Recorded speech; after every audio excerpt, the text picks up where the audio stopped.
Welcome to Moments with Marianne. I'm so delighted we're spending this time here today. We have a very inspiring show coming right up with special guests Arno Michaelis and Pardeep Kaleka. And they're here today to share with us their new book, The Gift of Our Wounds, a Sikh and former white supremacist find forgiveness after hate. When a white supremacist murdered 6 people and wounded 4 others in a Sikh temple in Wisconsin in 2012, Pardeep's family was devastated and torn apart. The temple leader, who's now dead, was his father. Meanwhile, Arno, a former skinhead and founder of one of the largest racist skinhead organizations in the world, has spent years of his life committing terrible acts in the name of white power. When he heard about the attack, waves of guilt rushed over him, and he knew he had to take action and fight against the very crimes he used to commit. When Pardeep reached out to him, an unusual friendship emerged out of a desire to make a difference. So let's welcome to the show Arno Michaelis and Pardeep Kaleka. Thank you so much, Marianne. We're delighted.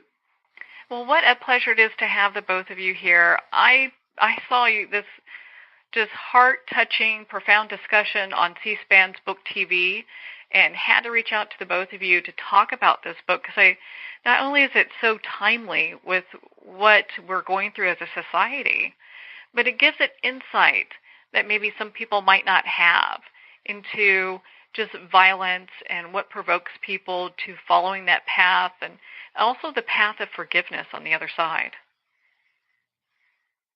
Yeah, no, thank you, Marianne. And it's a shame that we have to provide that insight, but I think it's needed now more than ever. And we're thankful for being on the program. Your very unique and powerful friendship was forged out of these horrific events. Can you share with our listeners how the two of you became connected? Because it seems that you're like 2 separate worlds apart at the time that this all happened.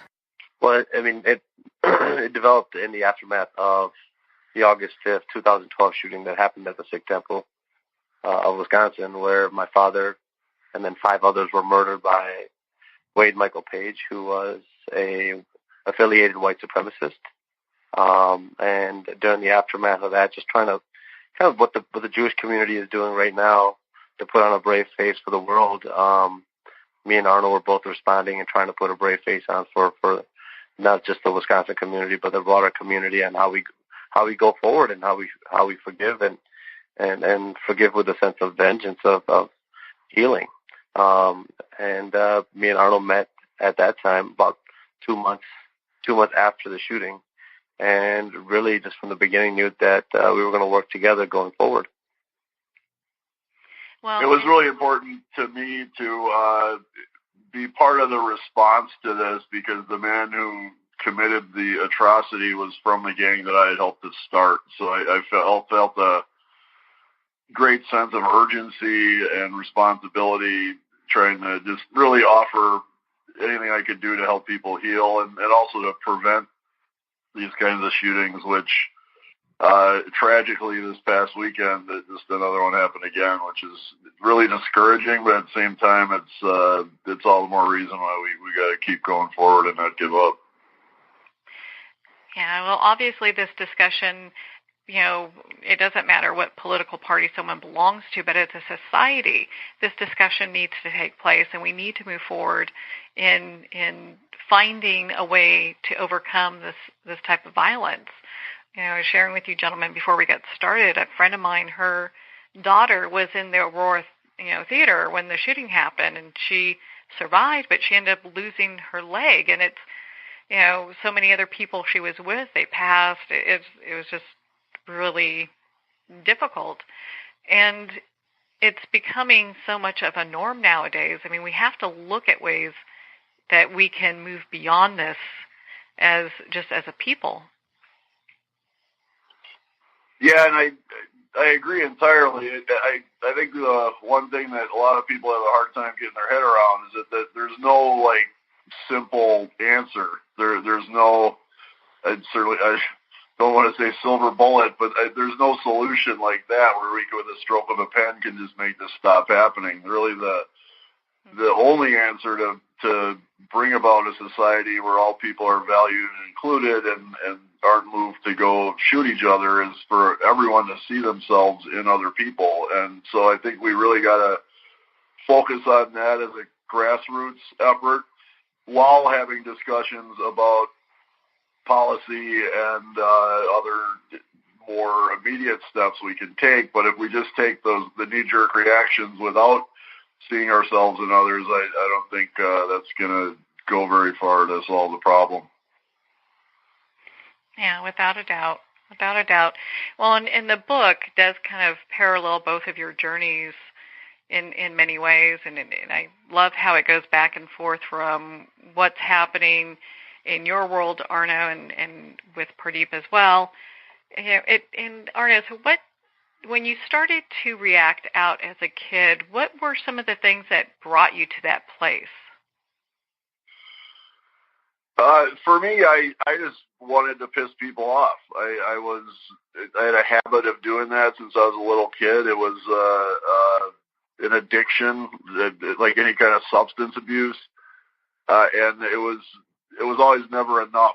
Like, I could never offend people enough. I could never repulse people enough. And when I came upon the idea of adopting a swastika and white power ideology as my identity, that was like the penultimate means of pissing people off that a alcoholic, violent 16-year-old could find.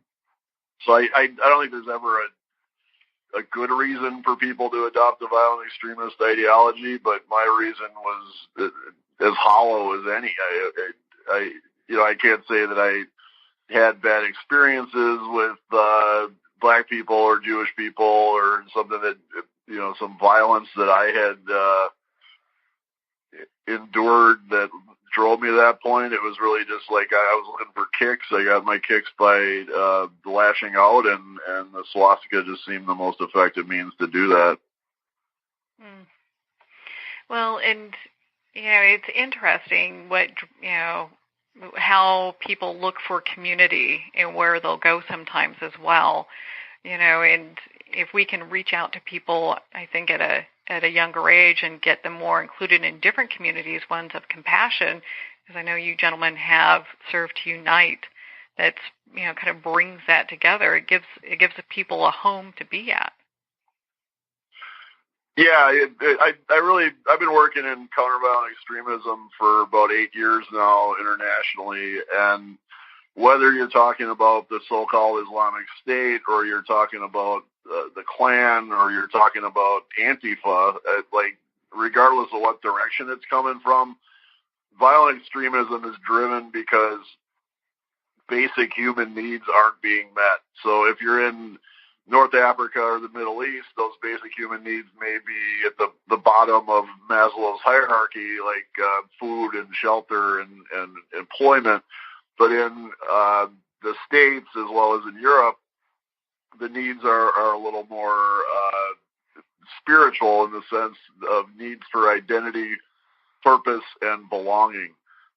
And fortunately, most people find healthy answers to those needs, but for people who don't find healthy answers to them, there's all sorts of unhealthy ones just kind of waiting to pounce. Pardeep, I would love for you to take some time and just share with us who the Sikhs are. I think a lot of times either people get confused, they are unaware that Sikh is a different religion. And I think it's important to talk about this so that we can understand the differences. Yeah, so Sikhs number probably about 30 million worldwide. It's the fifth largest organized religion in the world. It's one of the fastest growing religions in the world. There's really no, you're never trying to convert anybody to become a Sikh. But the word Sikh itself means learner. And it was, Guru Nanak was the founder, or credited as being the founder, but there was a lot of philosophical influence that was happening within the sub-region of India at the time.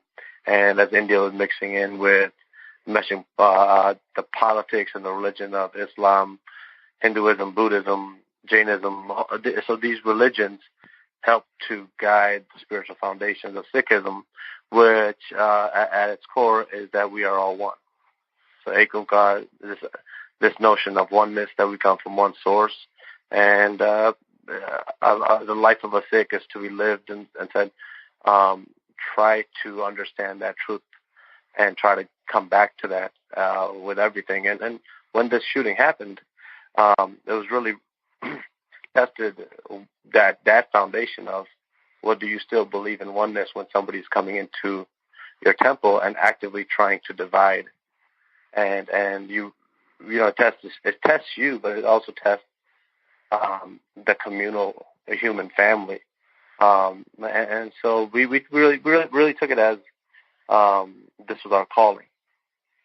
This is what we mean to the United States.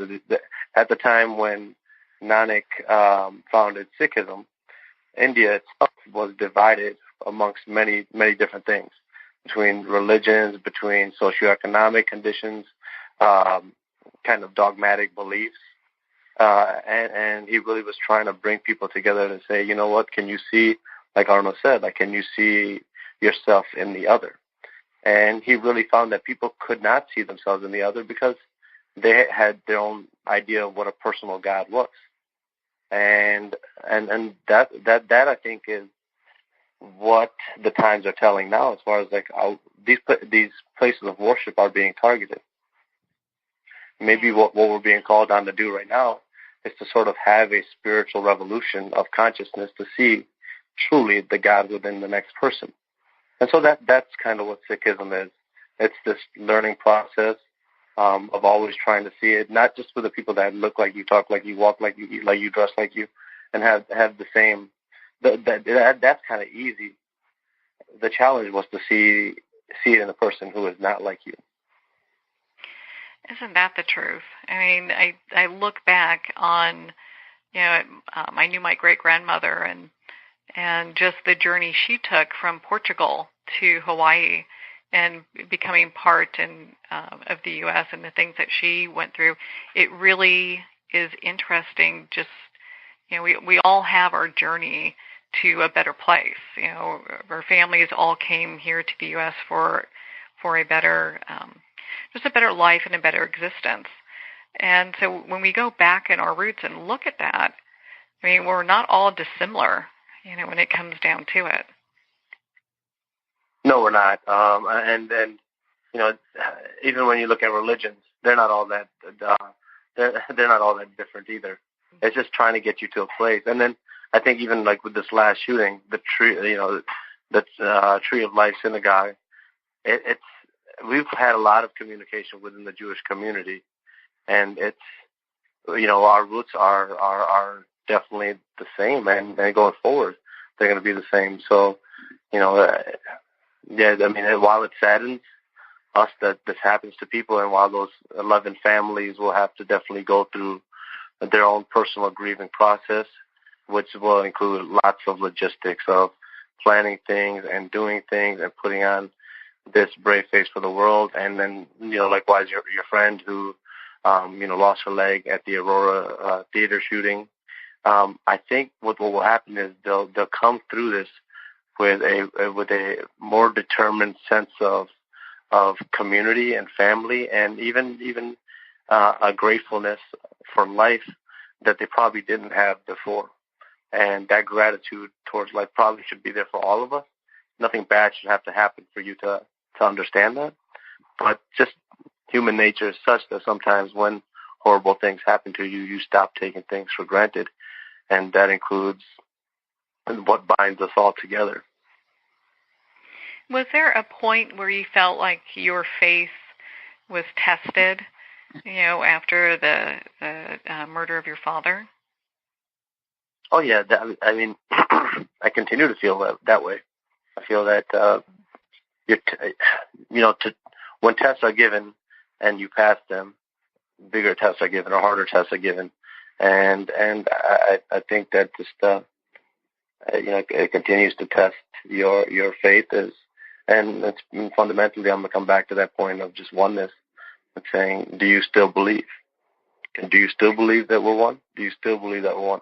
And not so much so as in the community's healing response, but do you believe that the shooter in this situation is one? Do you believe that the shooter in the synagogue case, Bowers, is one? Do you see that in the harmer, the person that does you harm? And that's the test of your faith. It's how do you forgive? How do you have compassion? How do you do that towards somebody who has caused you harm? Yeah. And that you're so right, because that really is kind of the crux of it. It's easy to forgive people within our family and communities, but when someone's done something horrific, it's like, how do we get to that point of forgiveness? Well, me and Arno talk about this, and we talk about it. You have to be vengeful. You have to be vengeful. You have to take action. You have to be able to separate between the person that did it and the ideology that they believed. We can't vilify or reject people out of being racists. We got to remember that's a person behind that, and the more that you reject that person, the more you're going to create a dangerous person for society. So I think we just have we've developed sort of this I don't know how to say it, but like the habit of kind of vilifying people. And what we mean to do is actually vilify the ideology. So we vilify the racist, but what we mean to do is vilify racism, or like do something against that. Yeah, for sure. I mean, and it is making that separation. In your book, The Gift of Our Wounds, you talk about, I mean, you've got several quotes that kind of explain that, and I thought that they were placed so nicely. In one, I'm probably going to butcher it, but it was, something like hate the sin but love the sinner, which it really looks for that separation from people and their actions, and and really looking at that we're all one, which is, it's got to be harder than what it sounds like. Yeah, I mean, I think it is. I mean, it does sound simple. It sounds kind of like Nike's "Just Do It" theme, or like something. But like, you talk to somebody who is going through severe depression, and the action of doing it, right? Like, okay, just get out of bed, just do it. It's harder to do than we might realize, and I think that's one of those things that it's like, okay, we can present it and say, hate the sin, but not the sinner. Is something that that's an ideology that we might be going towards. So yes, you're very right. And I also think it's important to really understand what true defiance of hate and violence looks like in today's political climate, which that phrase is said in just about every talk, every interview that Pardeep and I do nowadays, but it's always apropos. People are talking about resisting, and people are talking about, fighting invaders. Both sides have these really ridiculously elevated rhetorics going. But the true way to resist hate and violence is literally through peace and love. And Pardeep and I, one of the reasons we get along well, and probably one of the reasons we fight sometimes too, is that we're both very pugilistic still. Like, we both like to fight. And that's good, because we're in a fight for our lives right now. We're in a fight for our children's lives, for our society. And in order to fight smart, you need to understand the enemy. I'm a big fan of Sun Tzu's Art of War, and one of the most powerful quotes from there is that, I'm paraphrasing, but it says, if you know yourself and your enemy, you need not fear the result of 100 battles. If you know one or the other, you'll win half of them. If you don't know either, you won't win a single battle. And I'm afraid nowadays people really don't understand even who or what their opponent is. As Pardeep said, and we all have a tendency to do this. We intend to see people as our enemies when it's really these ideologies. And so I look at it as a kind of like a spiritual illness. And I mean, you couldn't hate someone for having cancer or some other form of disease, but you would definitely want to help cure that disease and get them back to health. And that is truly the way to defy hate and violence. That taking that approach is something that it utterly discombobulates people who are stricken with those sorts of spiritual maladies. And it is the best way to defy. It's the best way to resist. When we respond to aggression with more aggression, or when we reflect hate, and hate is very simply is a willful denial of compassion for people. And in that the definition, there's hate coming from all directions in our society, just like pumping out left and right. So we got to understand that compassion is really the antidote as well as the strongest resistance to hatred. And in order to have compassion, you need to quite often go through a forgiveness process. And when you practice kindness on a daily basis, then that compassion and forgiveness could come all the easier. And as Pardeep mentioned also, gratitude is just one of the most powerful personal assets when involved in this kind of fight, and it again breaks down to not letting your faith in humanity be shaken. That the attack at Tree of Life, the attack at Oak Creek Gurdwara, the attack at Emmanuel AME, the attack at Orlando, or the Boston Marathon bombing, all these attacks are meant to destroy our faith in humanity. Therefore, if we lose it, we are allowing our enemy to accomplish their objective. If we refuse to give up our faith, then we are working towards our objective instead of theirs. I love how you talk about that being a type of spiritual illness, because it really does put it in perspective. You know, as far as being, at least it does for me, it's like, wow, light bulb went off on that one, where you can really separate what's going on with the person and have a greater sense of compassion for them, where otherwise it'd be really easy to just lump them all up into this category of people who are kind of a lost cause, or people who are, beyond approach, Yeah, absolutely. I think it's really important to always keep that in mind. And I hope people get, one of the messages they get from the gift of our wounds is that redemption is possible. And I'm just very fortunate that my story paints that picture. And if people can come to that belief after reading the book or hearing one of our talks, then that's a big victory right there. Because when you look at someone who's doing harm and someone who's lashing out, and you refuse to give them a chance, then the chances of them making that turnaround are, again, all the slimmer. Mm-hmm. Well, and you're almost like the poster child for that, being able to make those transitions. Because here you were, former, Skinhead, you started this organization, you were in a band, and then you had the birth of your daughter, and it seemed from there that everything kind of started to make this gradual shift into the person that you are now. Yeah, I'm so lucky. I use the phrase "the planets align" quite often when talking about my turnaround, and it was all these different things falling into place.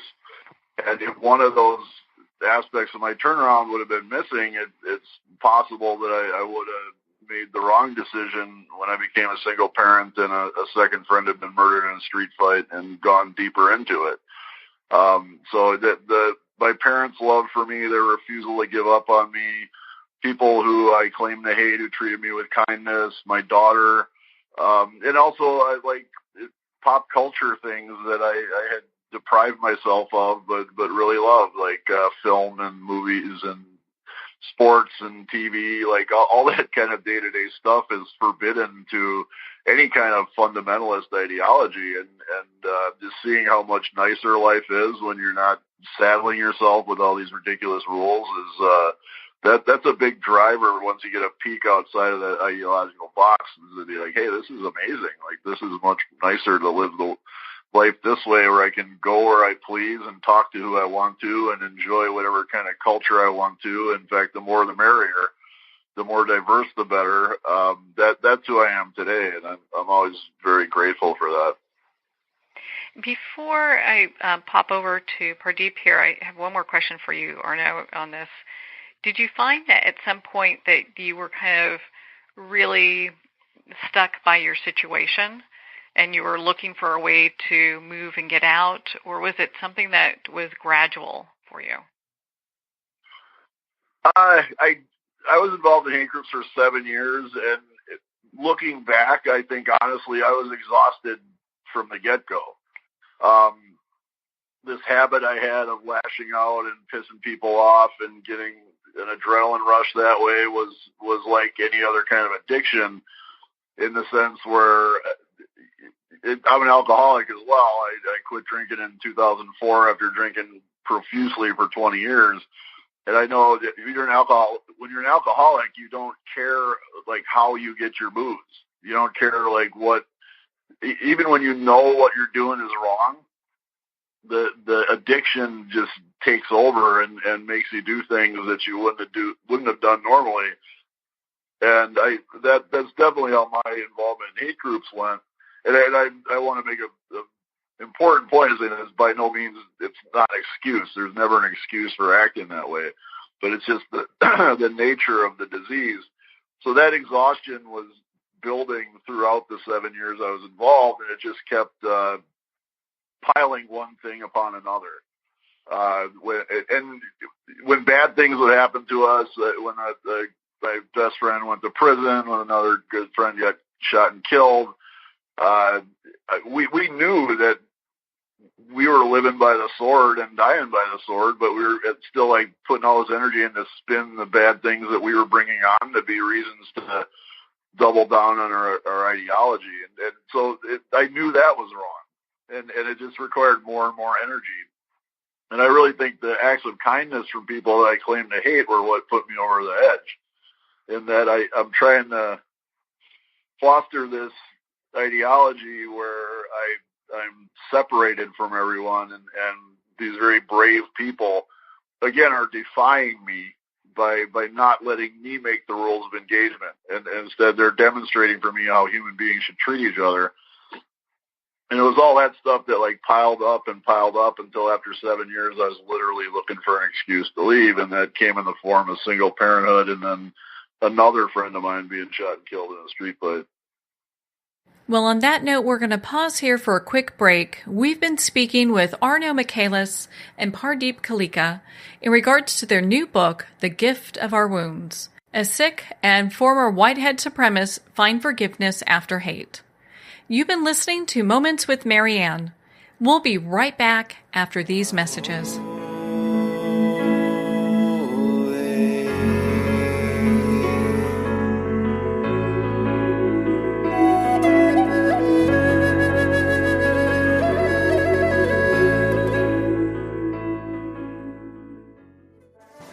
Internationally recognized and award-winning author Judy Goodman works and teaches outside the box of limited thinking. Working with people from every walk of life, her goal is to empower you to be the best you can be, no matter what the challenge is. Born with the gift of seeing beyond our normal vision, she has an extraordinary gift of working with every challenge. Teaching beyond conventional wisdom, her work is described as life-changing. Visit judygoodman.com. That's judygoodman.com.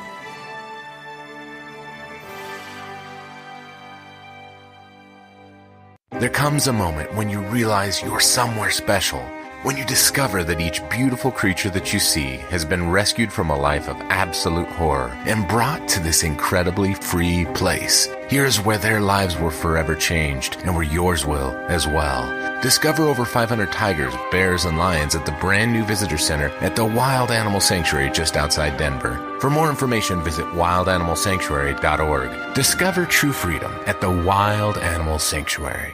Have you ever had the sense that your thoughts might actually be doing something? Ancient secrets of manifesting have been masterfully revealed in the award-winning book Manifesting 1, 2, 3 by Ken Elliott. For the first time, the author's experiences and stories in this book describe exactly how your thoughts can create anything. You've been doing this all your life, but it's never been fully explained for you until now. Visit manifesting123.com for more information today. Manifesting123.com.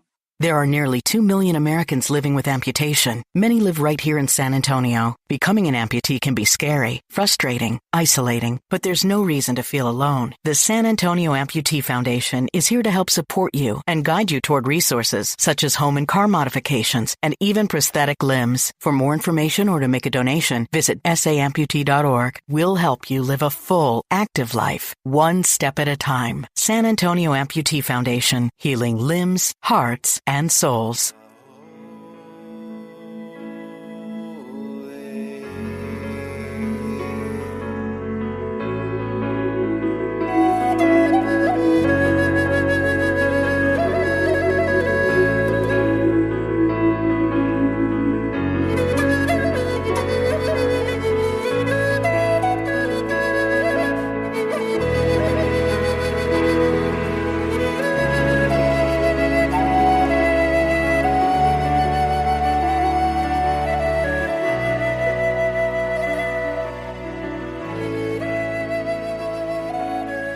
Welcome back to Moments with Marianne.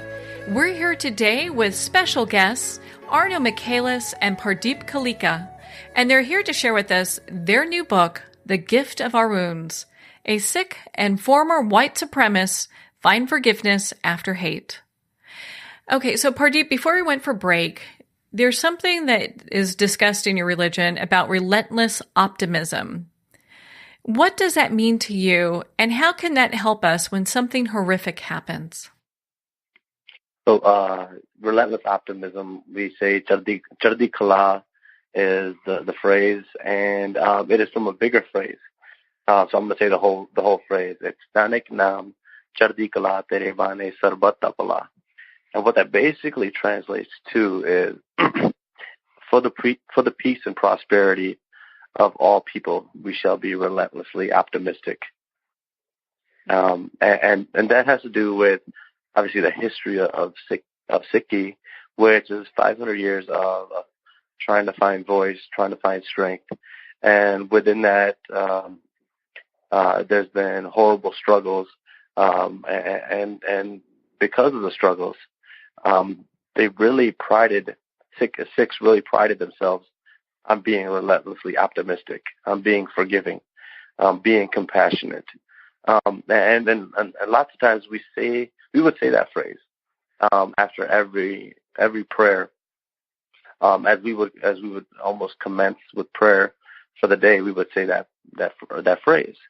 And as a boy, I never really knew what it meant. I was like, you just kind of say things at church or at your masjid or at the temple or wherever you go to pray. Sometimes you don't really know what the meaning. and it was August 5th that really taught me the meaning of it. As I saw an entire community, not just the Sikh community, but people who went out there, who left their congregations and came to the Gurdwara and really exemplified that phrase, relentless optimism.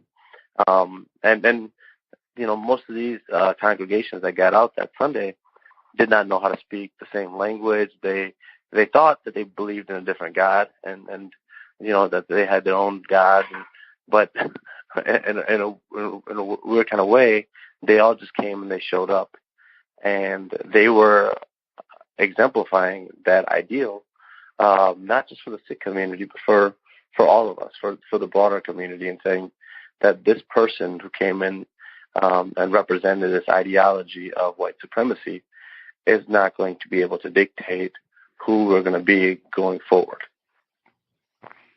I love that, because it really does put in perspective, just from a human standpoint, how we all should feel towards one another when when we have horrific things that happen. We should just, continue to move on and not let it affect us, which sounds easier than what it is, Yeah, no, I agree. And I think this community at the at the synagogue, they are strong, they are resilient, they will move on with relentless optimism as well. They'll have changed, but they'll have changed for the better.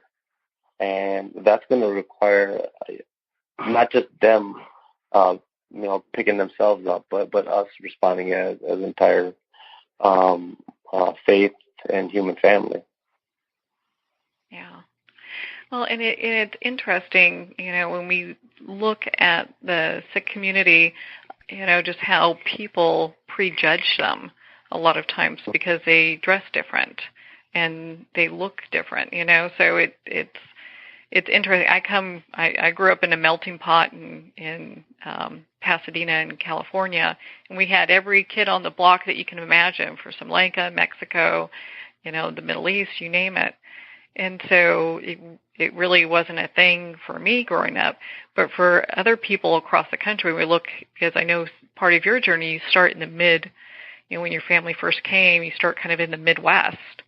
And it's a different culture there. It's totally different in the East Coast and in the Midwest. And so to kind of, when we talk about immigrants, when they assimilate into a new culture, it must have been very difficult for your family. Yeah, it was. And when we came here, there wasn't a lot of even Sikh immigrants. There was a lot of families who, we traveled around quite a bit and just had Gurdwara at people's houses. And so stabilizing sort of the Sikh community was the inspiration for my father. Who was president for 15 years, which is unheard of for any Sikh temple because of just the politics of sometimes within the temple itself. So but there was the assimilation definitely led to us losing a little bit of who we were, such as language. My dad cut his hair. He cut our hair to kind of fit in. And there's just things that we did to try to fit in until the point that we realized that, there's some stuff that is unique and that's special, and then we should hold on to that. But yeah, no, I think just the Midwest is a little bit different. And over the past 6 years, me and Arno have been lucky to be able to go to different small towns. That we're changing in the demographic and kind of help heal some of that tension that exists from a changing demographic. And I think about it now, and I think about, sometimes that Sikhs are confused for Muslims.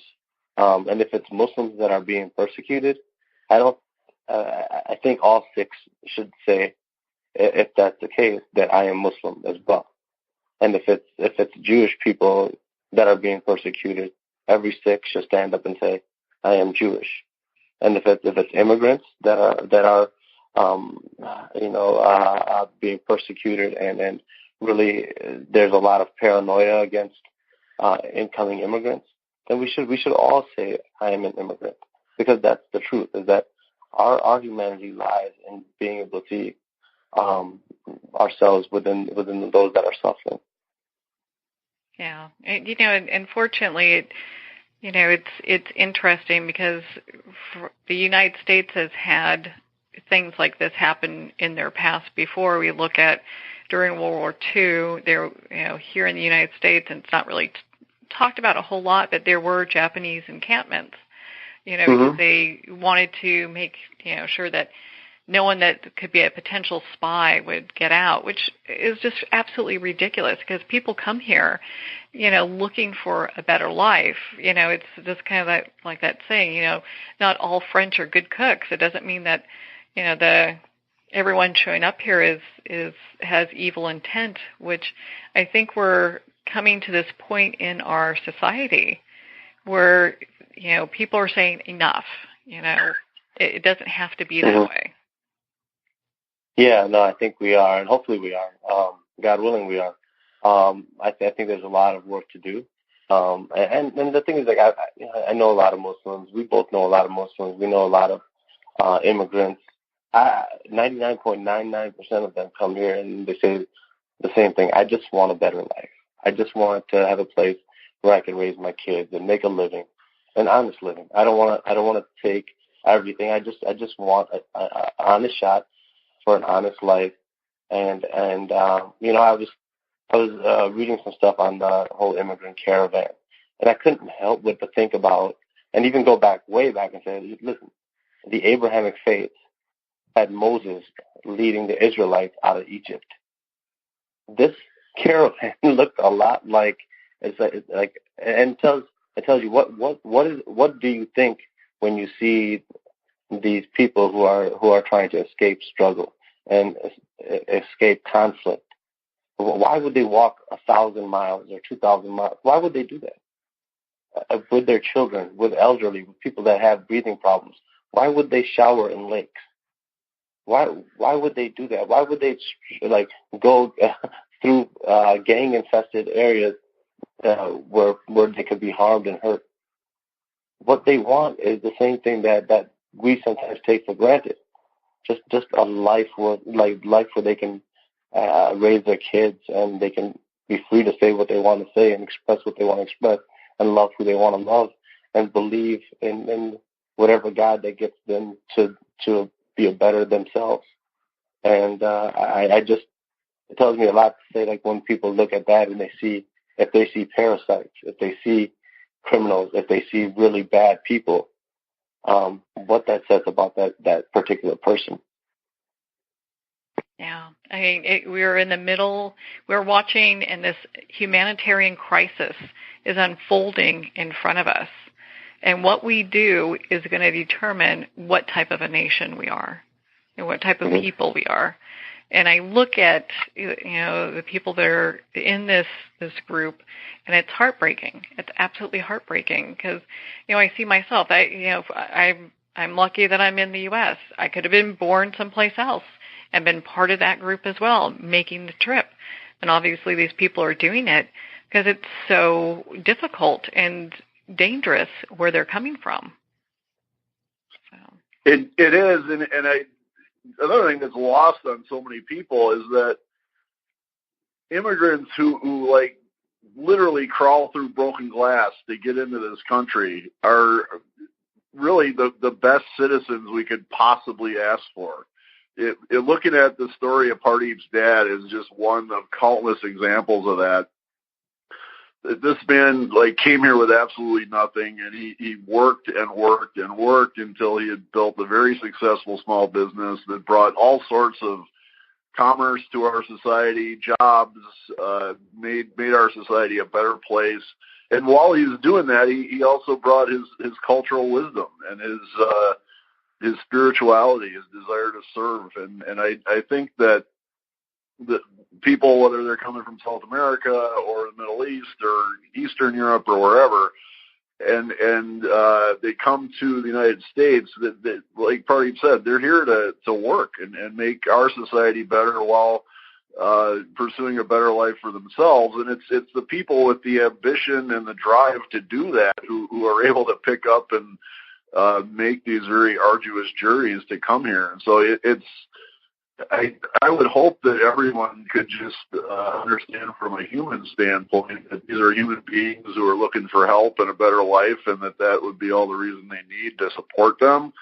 But if that's not enough to make the case, you can very easily make a case economically that immigration is great for our society. And there's actually a lot of think tanks on the right side of the political spectrum that corroborate that. Mm-hmm. Yeah, without a doubt.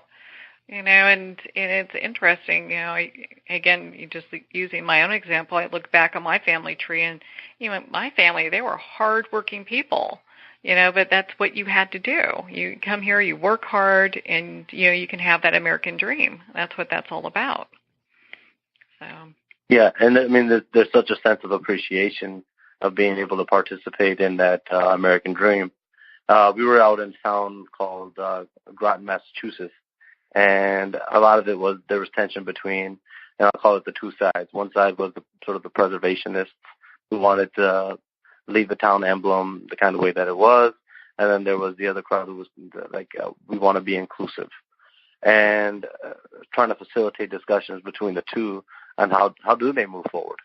Because the town emblem was a Bible with crosses around it, and then the inclusive was to say, okay, well, you might lose the way that your life exists today, and there has to be a little bit of that give and take. The solution became that the next political process, the next election, was going to be held in the new Hindu temple that was going to be coming to that town. So after giving both sides the ability to see one another, recognize one another, and have them participate in the political process. And so with this discussion, I think there needs to be a discussion of, like, how do we help immigrants be part of that political process? How is there, how long is the wait for immigration? What do people do to earn that immigration? But coming back to your family and then to other families, there's just a sense of deep appreciation that you have for this country, and a deep love that you have for this country to keep this country keep this country great. Well, how about to continue to develop this into just a great country where we've got so many different people from so many different places? Because the thing is, if we're all the same, how boring would that be? I love that we have this beautiful interweave of color and just different differences, all that you can imagine. It's absolutely beautiful, and that's what makes America, I think, just an amazing place to be in. So, my goodness, it does. And the other part is that yes, me and Arnold, we respond to a lot of these tragedies, and that's part of our work. But we want to never lose sight that there's a lot of things that are going right, and they go right on a day-to-day basis. The listeners out there, on the podcast, our parents, they work at jobs, and they go home and they take care of their families.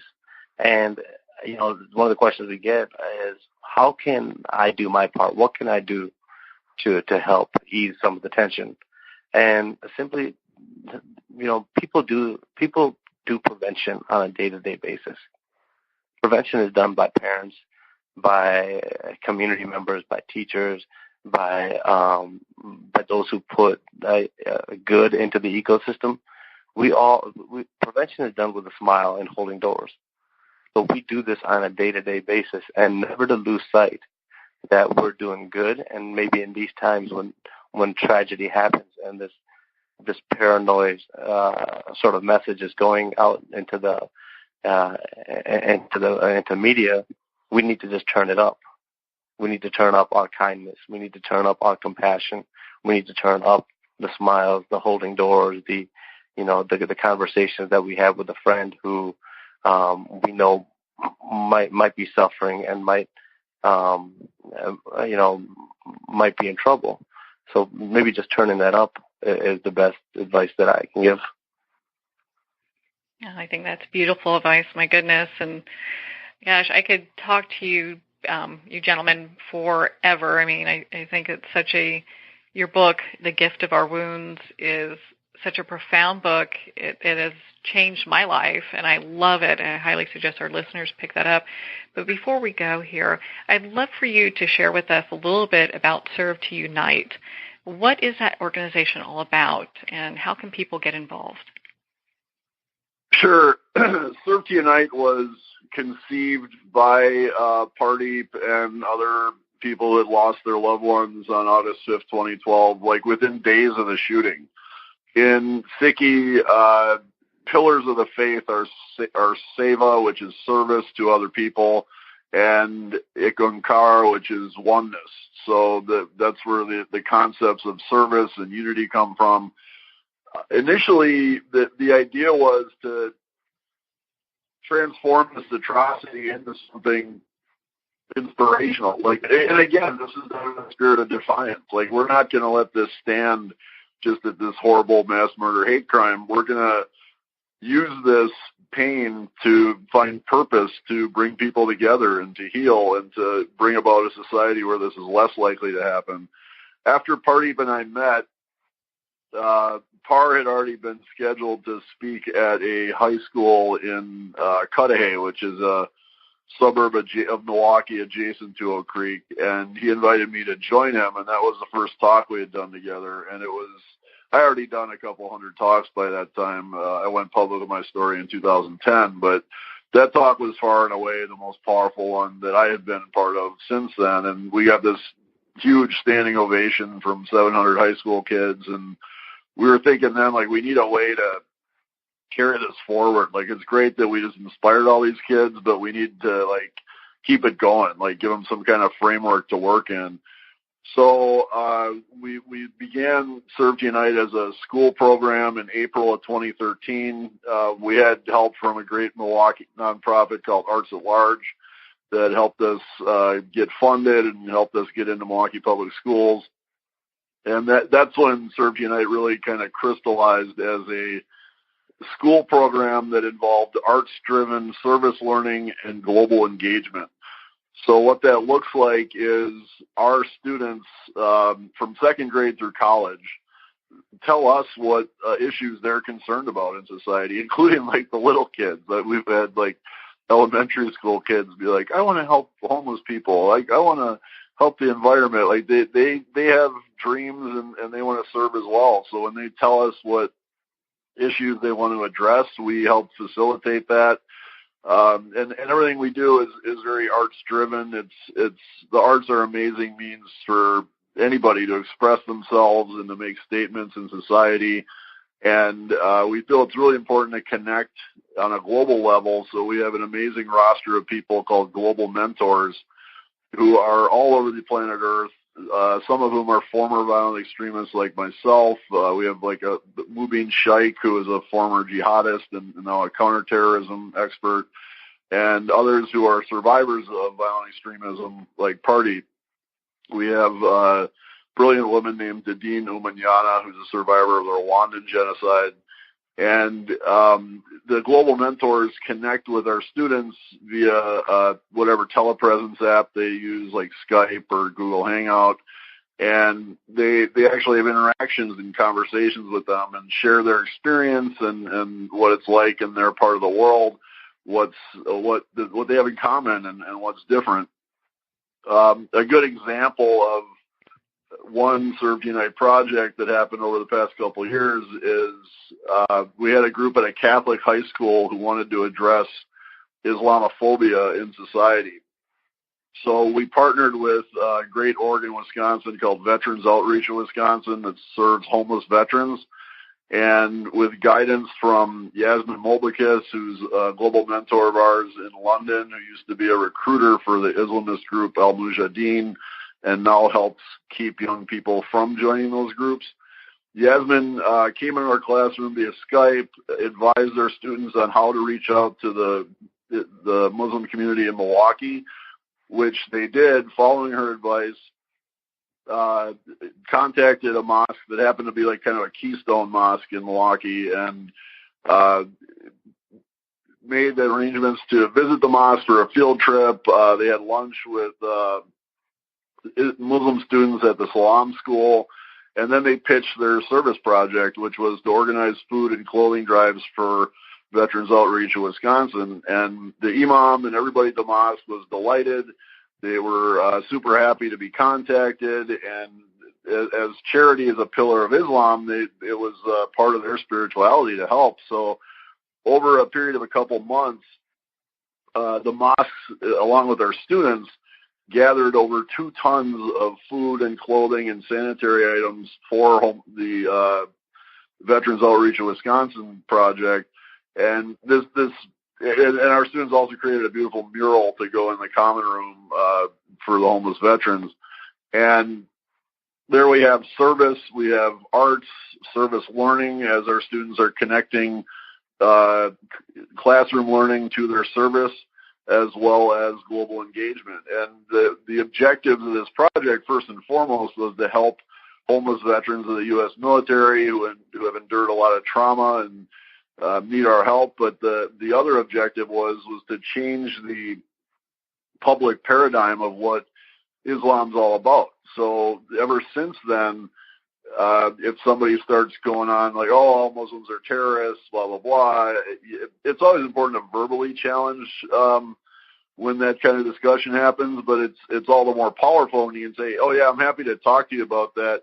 As soon as I get back from the mosque where they've gathered 2 tons of food and clothing for homeless veterans of the U.S. military. By the way, how much food and clothing have you gathered for homeless veterans of the U.S. military? So that's what Serve Unite's about. It's about action, rolling up your sleeves, doing that work side by side. We've been very intentional about connecting young people from either side of the crushing segregation in Milwaukee, so that our young people are working side by side with people that they wouldn't have connected with otherwise, and seeing that they have more in common than not. And over the years, in addition to the veterans issues, our students do a lot for the homeless community.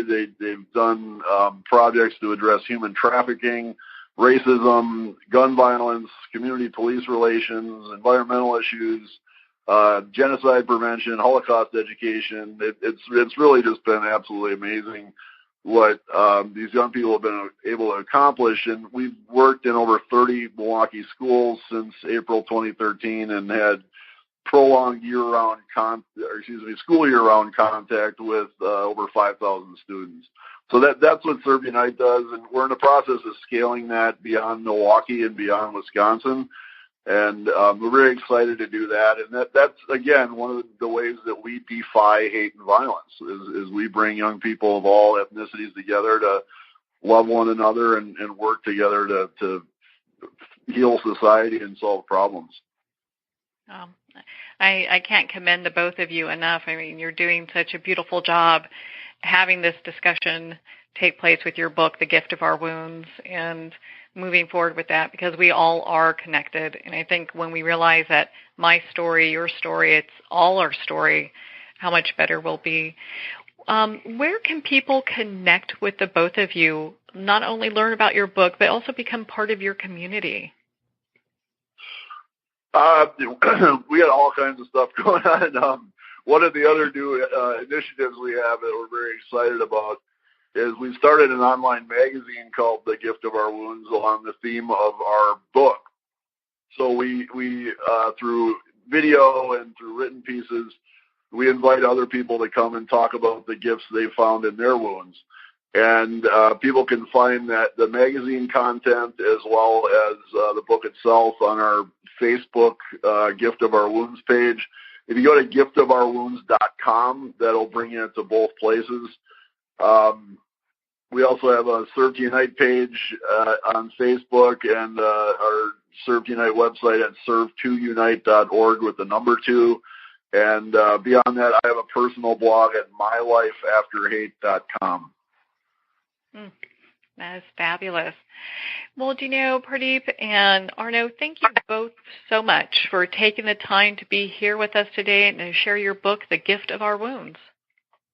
Thank you for having us on, and definitely go check out Gift of Our Wounds. Thank you, Marianne. Well, thank you so much, Arno and Pardeep. It has been such an honor to spend this time with you and, of course, to talk about your new book, The Gift of Our Wounds. This book is a must-read for everybody. It's the perfect stocking stuffer, holiday gift, just something to share in your book club with your friends. It is a heart-wrenching, soul-touching book, and I can't recommend it highly enough. Make sure to pick up your copy at Barnes & Noble, Amazon, and of course it's available at all indie bookstores. If they don't have it on the shelf, just ask for them to order it. If you'd like to connect with Arno and Pardeep, you can at their website, serve2unite.org. That's serve, the number 2, unite.org, and also giftofourwounds.com. Well, we're at the end of our time today. I would like to thank everyone for tuning in. You're listening to Moments with Marianne. And remember, make every moment count.